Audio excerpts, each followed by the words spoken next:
Good evening from New York. I'm Chris Hayes. It has been a truly crazy news day in the made-for-TV / ongoing national nightmare that is the second presidency of Donald Trump.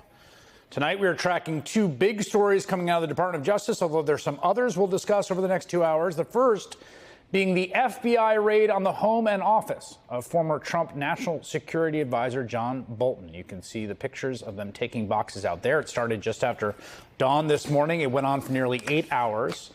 Bolton has become a prominent Trump critic and was talking about fear of retribution from the president as early as last week. We're going to have more on that story. Tonight's story feels like something out of a political thriller, but it's all real. We've got FBI raids, secret DOJ meetings with convicted criminals, and Donald Trump's fingerprints all over it. Let's break it down. Hours after this news broke, the DOJ released the audio recordings of those highly irregular meetings. I mean, truly, truly anomalous, unprecedented, between Donald Trump's former personal defense attorney, the guy that, tried to get him cleared of criminal charges, who is now the number 2 at DOJ, that guy, Todd Blanche, and the convicted sex offender, Ghislaine Maxwell. She, of course, notoriously, famously, the longtime confidant and enabler, co-conspirator of the late child sex trafficker, Jeffrey Epstein. Blanche announced that the 6 hours of recordings and 329 pages of transcripts were being released today, quote, in the interest of transparency, although it's not clear that that's all of their conversation. More on that later. Missing from the transparency, of course, is the obvious question, why on earth would the Deputy Attorney General take a private meeting with a convicted child sex trafficker who his boss, Donald Trump, has ties to, and then, as soon as she tells him what she told him, gets upgraded to a lower security federal prison? Now, that question remains unanswered. What we do know from the trove of materials they released is that much of the interview with Maxwell seems to be an attempt to support the narrative that, surprise, surprise, the Department of Justice and Donald Trump have been pushing. Nothing to see here. Think about this. John Bolton, Trump's own former national security advisor, is raided by the FBI. Why? A national security investigation. And this is the same Bolton who has openly warned about Trump's retribution obsession. Coincidence? Or a warning shot? Never saw the president in any type of massage setting. I never witnessed the president in any inappropriate setting in any way. The president was never inappropriate with anybody. In the times that I was with him, he was a gentleman in all respects. If there's one word that comes to mind with Donald Trump, of course, it's gentleman. He was a gentleman in all respects. But here's the thing. Maxwell did not stop there. She went on to tell the Deputy Attorney General of these United States that she, the lady who was charged with conspiring with Epstein to abuse minors, who's convicted of that and doing time for it, that she, get this, ready for this? That she never saw Jeffrey Epstein engage in anything that was non-consensual. At some point, he was getting massages 7 days a week, sometimes multiple massages a day. Women have said that were there, that say they were there giving him massages, said that those included some sort of sexual conduct, however you define that in the broadest sense, not just a traditional massage regularly. So what did you see and hear at the time? Where does that leave you in your mind with what happened? Okay, so I saw Epstein with women. What I mean by that is he would have women around him. So anytime I saw anybody with him, they were happy to be with him. So I never saw an aggressive move. I never saw anything that was non-consensual. Well, thank you. Okay. I never saw anything that was non-consensual. Did you see him engage in sexual conduct during massages? Well, you could define sexual conduct as in, I did see women who could have been, less than normally clad for a massage, but especially on the island where they would be in a bikini or possibly even topless. Yeah, I did see that. Yes, you heard that right.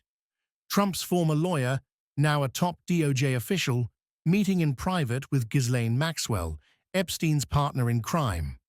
And after that meeting, she gets an upgrade in prison conditions. The obvious question: why is Trump's DOJ cozying up to a convicted sex trafficker? Nope. Did you get all that? Didn't see anything. Women around him all the time, but seemed happy to be there. Everything was consensual. Jeffrey Epstein, the New York financier. Jeffrey Epstein with the island. Jeffrey Epstein never violated the consent of the women around him, the girls around him. I mean, some of them were 16, right? That's the testimony, or at least not the testimony. That's what Ghislaine Maxwell, the woman who helped recruit the victims. I mean, and we can go chapter and verse about what she did, how she showed them, according to these victims, how to submit themselves to Jeffrey Epstein, how she threatened them if they came forward.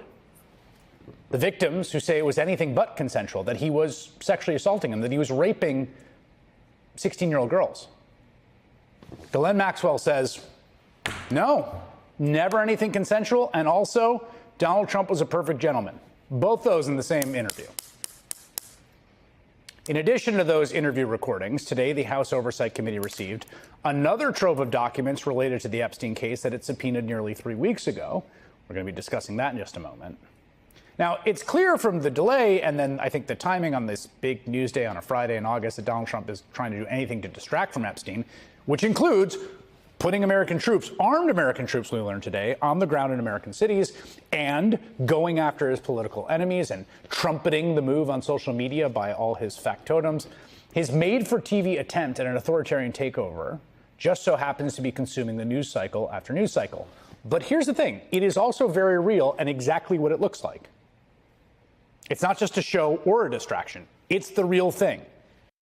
Maxwell, the woman convicted of grooming and enabling Epstein's abuse, suddenly painting Trump as a saint and Epstein as harmless.